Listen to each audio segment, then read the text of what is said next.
Very good morning, my dear students. Myself Nitish, Assistant Professor in Economics. पिछली online class में हमने पढ़ा था आर्थिक विचारों के इतिहास।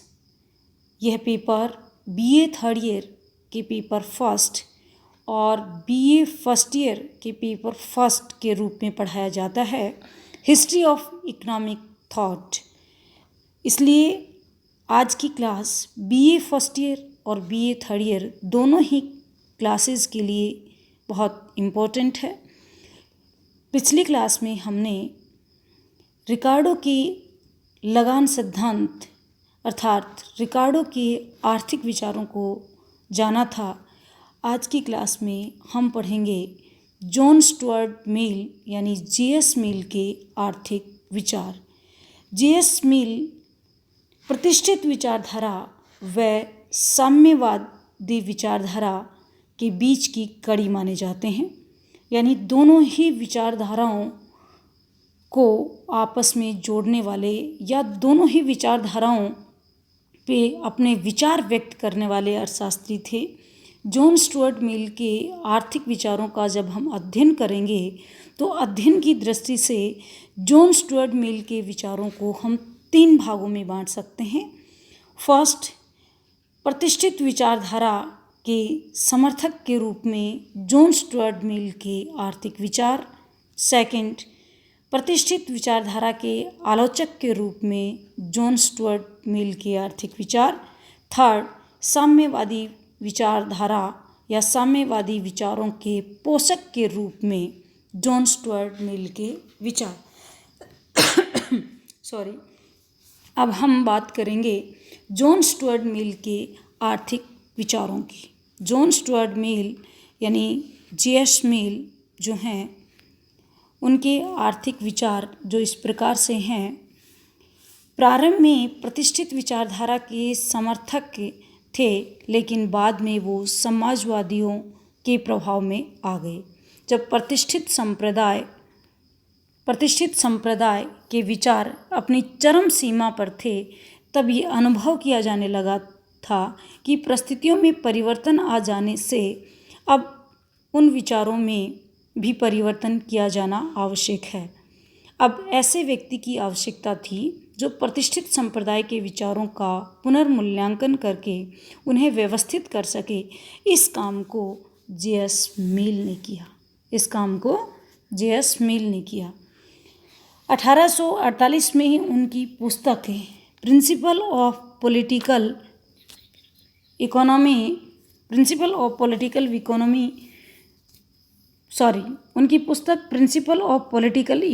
में प्रतिष्ठित विचारधारा की व्याख्या पढ़ने को मिलती है। अब हम बात करेंगे जेएस मिल के आर्थिक विचारों की, जो इस प्रकार से हैं। मिल प्रतिष्ठित विचारधारा व साम्यवाद के बीच एक महत्वपूर्ण कड़ी के रूप में हमारे सामने आते हैं। इस संदर्भ में जीड व रिस्ट ने लिखा है, मिल के साथ ही प्रतिष्ठित विचारधारा अपनी पूर्णता को पहुंचती है और उसके साथ ही उसका पतन भी हुआ। अर्थात जॉन स्टुअर्ट मिल ने प्रतिष्ठित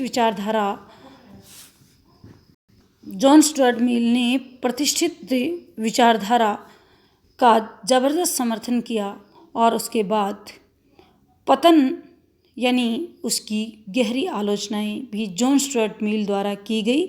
इसलिए जॉन स्टुअर्ट मिल उसके पतन का कारण भी बने।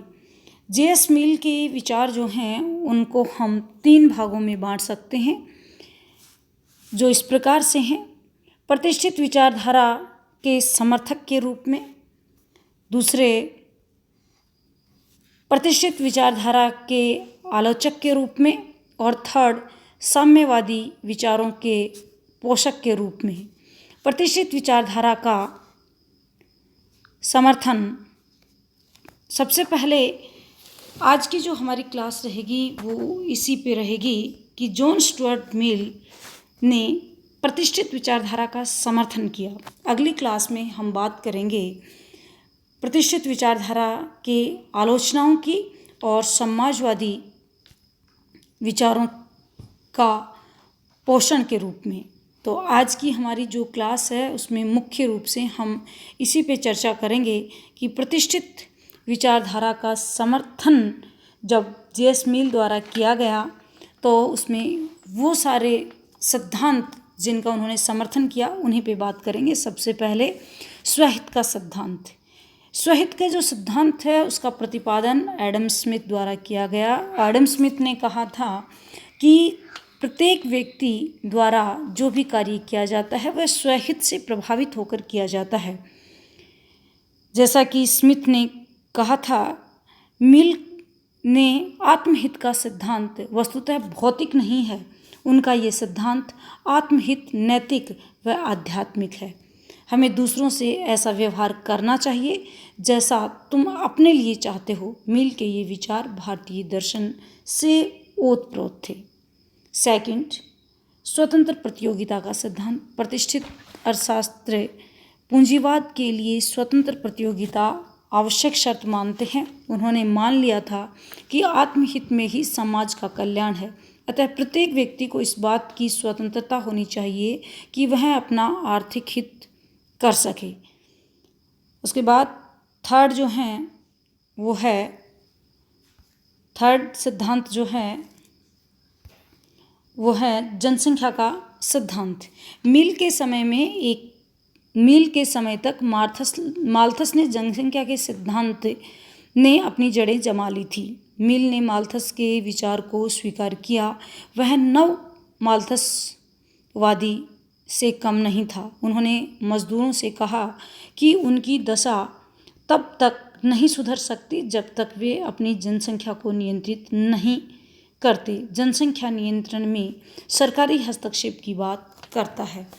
मांग व पूर्ति का नियम। मिल ने बताया कि वस्तु का मूल्य उस बिंदु पर तय होता है जहां मांग एवं पूर्ति का साम्य होता है। मिल प्रथम अर्थशास्त्री था जिसने साम्य की धारणा का उल्लेख किया। उसके बाद मजदूरी का सिद्धांत।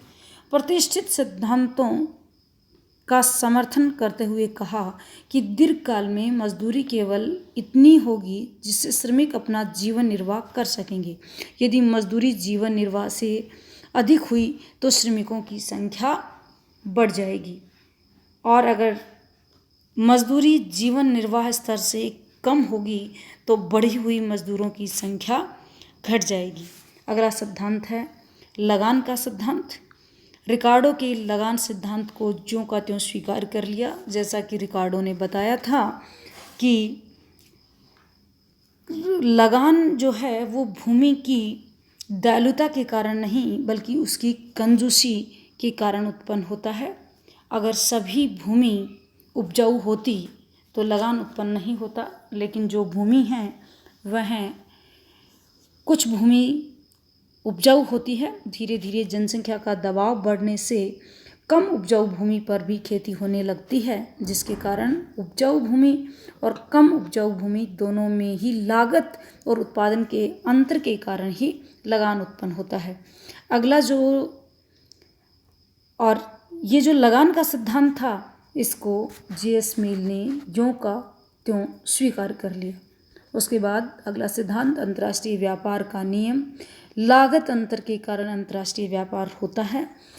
ये बात जे.एस. मिल द्वारा इसको समर्थन दिया गया। जे.एस. मिल द्वारा भी यही बात स्वीकार की गई कि अंतर्राष्ट्रीय व्यापार लागत अंतर के कारण होता है। जिस देश में जिस वस्तु की लागत कम होती है वहाँ उस वस्तु का उत्पादन ज़्यादा होता है, और जिसकी लागत जहाँ ज़्यादा होती है तो वस्तुओं का आपस में विनिमय किया जाता है। इस प्रकार आज की क्लास में हमने जे.एस. मिल के विचारों का अध्ययन किया और हमने जाना कि जे.एस. मिल ने किस तरह से प्रतिष्ठित विचारधारा का समर्थन किया। और आगे की क्लास में हम पढ़ेंगे जे.एस. मिल द्वारा प्रतिष्ठित विचारधाराओं की आलोचना और साम्यवादी विचारधाराओं के पोषक के रूप में। इस प्रकार जे.एस. मिल प्रतिष्ठित विचारधारा और साम्यवादी विचारधारा के बीच की कड़ी थे, और आगे की जो उनके विचार हैं उनकी बात हम अगली क्लास में करेंगे। Thank you so much. एक गोल करती है उसके बाद और एक